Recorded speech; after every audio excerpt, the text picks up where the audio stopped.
반갑습니다. 에어센스 양건석입니다. 오늘은 나에게 맞는 열화상 드론 시스템 선택 기준 5가지라는 내용으로 한번 살펴보도록 하겠습니다.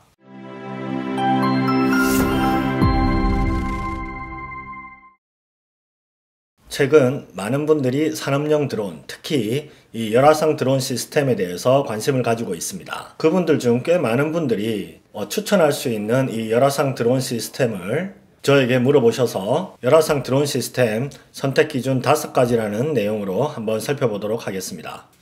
그 첫 번째로 드론을 선택해야 되는데요. 드론은 아시다시피 이런 회전익과 고정익, 그리고 최근에는 이런 VTOL, 그리고 이런 실내 드론, 다양한 드론이 존재합니다. 때문에 이렇게 많은 드론 중에서 과연 산업용 드론, 특히 이런 열화상 드론 시스템에 적합한 드론을 찾고자 할 때 혼돈스러울 수도 있습니다. 뿐만 아니라 특히 국내에서 굉장히 많이 판매된 제품 중 이런 팬텀이나 이런 인스파이어 드론을 미리 구매하신 분들 중에서 이런 드론 플랫폼을 가지고 이 열화상 드론 시스템으로 운영을 계획하고 계시는 분들도 계십니다. 물론 불가능한 건 아니지만 기본적으로 촬영에 최적화되어 있는 제품으로 이런 산업용 인스펙션으로 적용하기에는 조금 무리가 있는 플랫폼이라고 할 수 있습니다. 뿐만 아니라 이런 팬텀이나 인스파이어 같은 경우에는 드론 기체 가격이 열화상 카메라나 어떤 기타 다른 센서류에 비해서 상대적으로 작기 때문에 이 드론 플랫폼을 가지고 있다고 해서 어떤 활용하는 측면으로 팬텀이나 인스파이어를 그대로 산업용 드론으로 적용하는 것은 한마디로 배보다 배꼽이 더 클 수 있는 그런 상황이 있습니다. 게다가 이런 플랫폼은 촬영에 최적화되어 있는 제품으로 이렇게 상용 드론이기 때문에 여기에 추가적으로 어떤 부착물을 단다는 것은 안전상에도 무리가 있을 수 있습니다. 그렇기 때문에 되도록이면 이런 산업용 드론에 가장 적합한 드론을 선택하는 것이 좋습니다. 그래서 여러 가지로 고려를 했을 때 가장 산업용으로 적합한 드론 3가지 정도를 뽑아봤는데요. 그 중에 하나는 DJI M210이라는 모델입니다. 물론 M210 RTK도 있고 M200 시리즈도 있지만 기본적으로 DJI 제품 중에서 이 산업용 제품으로 출시가 된 제품이고 별도의 커스터마이징이 필요 없는 그런 곳이라면 이 M210이 적합할 수 있습니다. 하지만 이 M210에 추가적으로 어떤 부착물을 붙인다거나 다른 고객의 요구사항을 적용하기에는 이 M210 또한 적합하지 않습니다. 그래서 이 M210보다는 조금 더 커스터마이징이 가능한 이 M600 프로라는 드론을 추천할 수가 있고요. 이 M600 프로는 DJI 제품 중에서 가장 그나마 고객의 요구에 다양하게 적용할 수 있는 플랫폼이라고 할 수가 있습니다. 그리고 마지막 3번째로는 국내에는 굉장히 많은 드론 제조업체들이 있고 그 중에서는 훌륭한 드론 제조업체가 있습니다. 자체 플라이트 컨트롤을 가지고 있는 업체도 있고요. 아니면 이런 오픈 FC를 가지고 고객 요구에 맞게끔 설계 디자인뿐만 아니라 프레임 제작 그리고 다양한 요구 조건에 부합할 수 있는 드론을 제작할 수 있습니다. 따라서 심플하게 이렇게 산업용 드론이라는 상품으로 나와 있는 드론을 그대로 사용할 때는 이런 DJI M210 같은 이런 산업용 드론이 적합하고요. 약간의 작업 환경이나 어떤 고객 요구 조건에 부합하기 위해서는 M600 프로를 추천을 하고요. 이 M600 프로에서도 적용하기 힘든 다양한 고객 요구 조건에는 국내에서 제작하는 드론 업체의 드론 플랫폼을 쓰는 것을 추천드립니다. 아무래도 이런 열화상 드론 시스템을 선택하는 그 기준의 가장 중요한 부분은 드론 플랫폼이라고 생각이 들어서 그 첫 번째 기준으로 꼽아봤습니다. 그리고 두 번째로는 그 플랫폼이 선정이 되었다면 그 플랫폼에 장착할 수 있는 센서, 페이로드를 살펴볼 수 있습니다. 이런 산업용 드론은 단순히 비행을 하고 일반적인 촬영을 하는 용도가 아니라 정확한 목적을 두고 비행을 하기 때문에 거기에 맞는 다양한 센서를 고려해야 됩니다. 센서로는 스펙트럼 파장별로 비저블 카메라, 멀티 스펙트럴 카메라 또는 롱웨이브 IR 카메라, 가스 디텍터가 있으며 측량에서 사용되는 이런 위치 기반의 이런 라이다 센서까지 다양하게 있습니다. 최근에는 이런 2종간의 카메라가 같이 복합적으로 탑재되는 경우 또는 메이커별로 이런 2종의 카메라를 같이 인티그레이션해서 출시되는 경향이 있습니다. EOIR 카메라라든지 이런 멀티 스펙트럴 카메라의 이런 열화상 센서를 적용한 사례, 그리고 이런 광학 줌 카메라에 이런 가스 디텍터 이미징 카메라를 장착한 이런 제품도 출시되고 있고, 심지어 고객들이 직접 이런 이종의 카메라나 이런 라이다 센서를 2개 또는 3개를 이런 드론 플랫폼에 장착을 해서 다양한 미션 임무를 수행하고 있습니다. 오늘은 이 센서 중에서 열화상 카메라를 간단하게 살펴보면, 이 열화상 카메라는 기본적으로 해상도, 렌즈, 고도 이 3가지 부분을 고려해야 됩니다. 이 3가지 부분은 어떻게 보면 같이 이렇게 연동이 된다고 보면 되는데요. 그 첫 번째로 이 해상도를 살펴보면 640 해상도 VGA급과 QVGA, 336-256 QVGA급과 QQVGA급이죠. 이 160, 120이 있는데요. 열화상 카메라에서 가장 그 가격의 차이를 크게 구분하는 종류가 이 해상도가 될 수 있습니다. 제가 다른 동영상 DRI와 IFOV에 대해서 설명을 하면서 이 해상도에 대한 내용을 자세히 설명을 드렸는데요. 기본적으로 얼마나 멀리 볼 수 있느냐와 얼마나 작은 물체를 볼 수 있느냐에 밀접한 관계가 있는 게 이 해상도와 렌즈, 그리고 이 고도가 있습니다. 해상도는 물론 이 640 해상도가 이런 산업용 설비 진단에 적합하지만, 때로는 이런 예산적인 측면 또는 러프한 설비 진단을 볼 수 있기 때문에 이런 640 뿐만 아니라 이런 336 해상도를 사용할 수도 있습니다. 하지만 이 160 해상도는 드론에 적용하기에는 해상도가 굉장히 낮습니다. 물론 이 드론이 굉장히 근접해서 대상 물체를 진단할 때는 이 160, 120 해상도라도 대상체를 점검을 할 수는 있겠지만, 산업 현장에서 이렇게 대상 물체에 한 10m, 15m 이내 근접해서 어떤 미션을 하기에는 안전성에서 굉장히 문제가 발생할 수 있습니다. 그렇기 때문에 이런 산업 현장에서 이런 160 해상도의 어떤 센서를 가지고 임무를 하기에는 굉장히 많은 무리가 있을 수 있습니다. 해상도가 어느 정도 선택이 되었다면 그 다음에 렌즈를 선택해야 되는데요. 제가 렌즈를 선택하는 기준도 일전에 한번 동영상에서 설명을 드렸는데요. 대부분 카메라 모델별로 한 3가지 종류가 있다면, 기본적으로 화각이 넓은 광각 렌즈와 스탠다드 렌즈, 그리고 화각이 좁은 협각 렌즈로 구분할 수 있습니다. 이 화각이 넓은 렌즈는 비행 고도가 제한된지요. 예를 들어서 한 150m라고 본다면 이 150m 고도에서 굉장히 넓은 환경을 보고자 할 때 이런 광각 렌즈를 사용할 수 있습니다. 예를 들어서 이 바다의 온배수 부분을 본다든지, 아니면은 도심지에 도시 열섬 현상을 본다든지, 이렇게 할 때는 이런 9mm 렌즈가 도움이 될 수가 있습니다. 반대로 화각이 좁은 이 협각 렌즈는 비교적 이 제한된 고도나 거리에서 자세히 디테일한 정보를 얻기 위해서 이런 협각 렌즈를 선택을 하는데요. 일전에 설명드렸듯이 어떤 수색 정찰이나 아니면 교각의 크랙, 근접하기 힘든 이런 전력시설물에 이 열화 현상을 볼 때 사용을 할 수가 있습니다. 그 외에는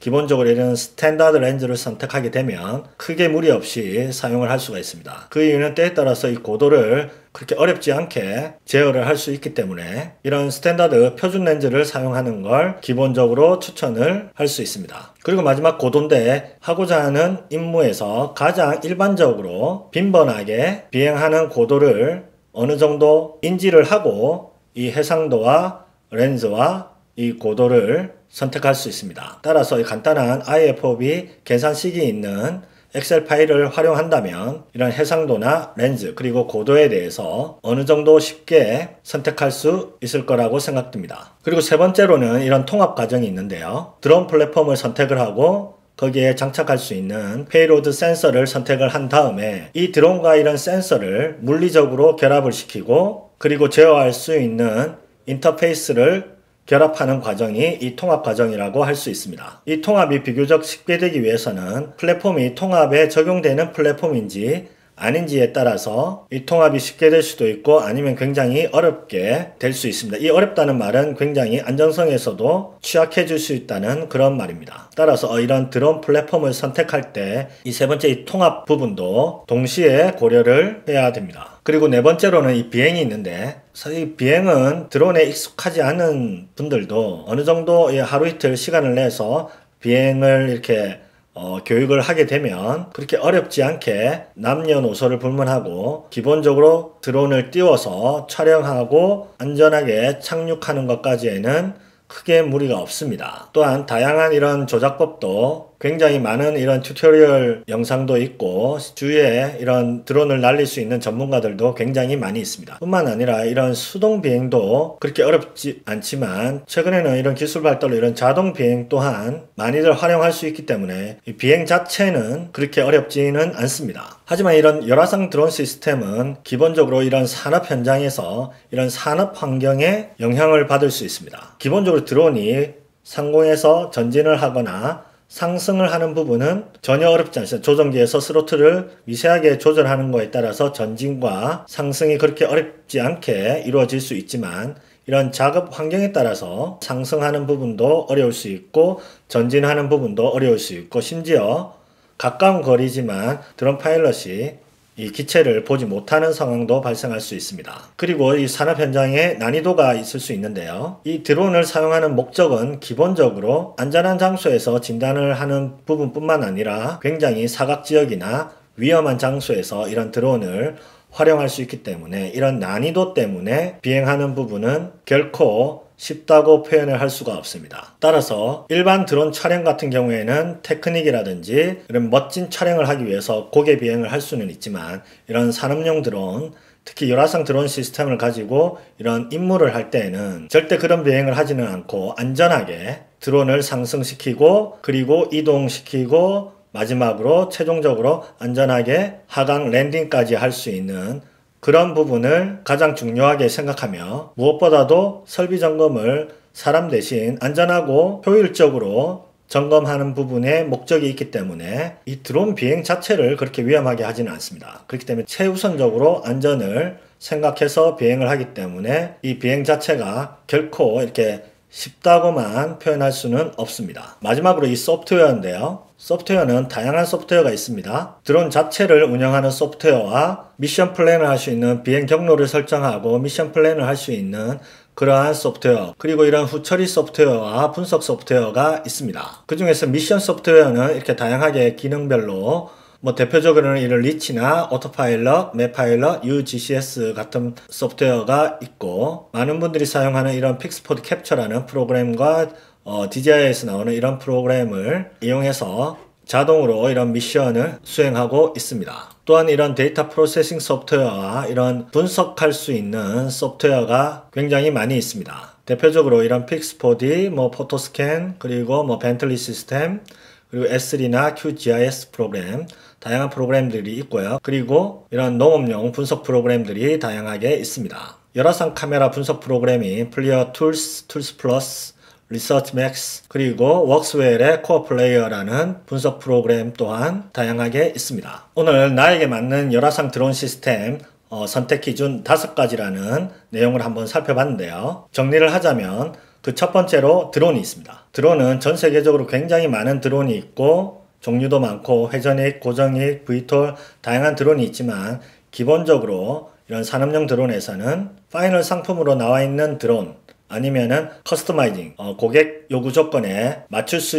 있는 드론인지 아닌지에 따라서 드론을 선택을 할 수가 있습니다. 그 다음으로는 센서, 페이로드가 있는데요. 최근 추세는 이런 다양한 센서들이 결합하고 복합적으로 사용되는 추세고 심지어 이런 메이커, 제조회사에서도 이런 2종의 센서들을 결합하는 추세로 나오고 있습니다. 그렇기 때문에 이런 전자기파의 정확한 개념을 이해하시고 다양한 센서를 본인에 맞게끔 선택해서 사용할 수 있는 그러한 기준이 있어야 되겠습니다. 그중 이 열화상 카메라 같은 경우에는 기본적으로 해상도, 렌즈, 고도의 서로 상호적인 상관관계를 정확하게 이해하고 알맞은 센서 열화상 카메라를 선택을 해야 되겠습니다. 세 번째로는 이런 드론과 이런 센서를 잘 통합할 수 있는 그런 부분을 선택을 해야 됩니다. 다양한 센서를 이런 드론에 취합하기 위해서는 이런 통합을 하는 부분도 굉장히 중요하며 선처리라든지 무게중심의 밸런스 이런 모든 게 이런 드론 시스템을 하드웨어적인 드론 시스템의 안전성에 굉장히 중요한 요소가 될 수 있기 때문에 이런 통합 과정도 시스템을 선택할 때 중요한 요소라고 할 수 있습니다. 그리고 네 번째로는 비행이었는데 넓은 장소에서 드론이 뜨고 비행해서 촬영을 하고 이렇게 내려오는 거는 크게 어렵지 않고 굉장히 쉬울 수 있지만 이런 작업 환경 그리고 난이도에 따라서 굉장히 어려울 수도 있습니다. 그리고 그 기준은 안전한 비행이 필수적인 요소라고 할 수 있습니다. 그리고 마지막으로 소프트웨어가 있는데요. 미션 플랜을 할 수 있는 다양한 소프트웨어가 있고요. 분야별로 본인에게 맞는 미션 플랜과 후처리 소프트웨어를 잘 선택해서 사용을 한다면 굉장히 좋은 결과를 얻을 수 있을 거라고 생각합니다. 오늘 이 열화상 드론 시스템 선택 기준 5가지에 대해서 한번 살펴봤는데요. 이런 업체나 전문가의 도움을 받는 것도 중요하지만 주체적으로 최종 사용자가 어떤 업무를 하고 나에게 적합한 드론이 어떤 건지를 어느 정도는 인지를 하고 이런 드론 업체나 이런 전문가의 도움을 받게 된다면 훨씬 더 좋은 선택을 할 수가 있습니다. 왜냐하면 아무리 그 드론 전문가라 하더라도 모든 산업 현장의 디테일한 상황을 모두 알 수가 없기 때문에 그 산업 현장을 가장 잘 아는 분은 최종 사용자이기 때문에 최종 사용자가 어느 정도 이런 부분에 기본적인 개념을 잡고 선택을 해야지만 안전한 드론 시스템을 운영할 수가 있습니다. 그럼 오늘은 여기까지 하겠습니다. 감사합니다.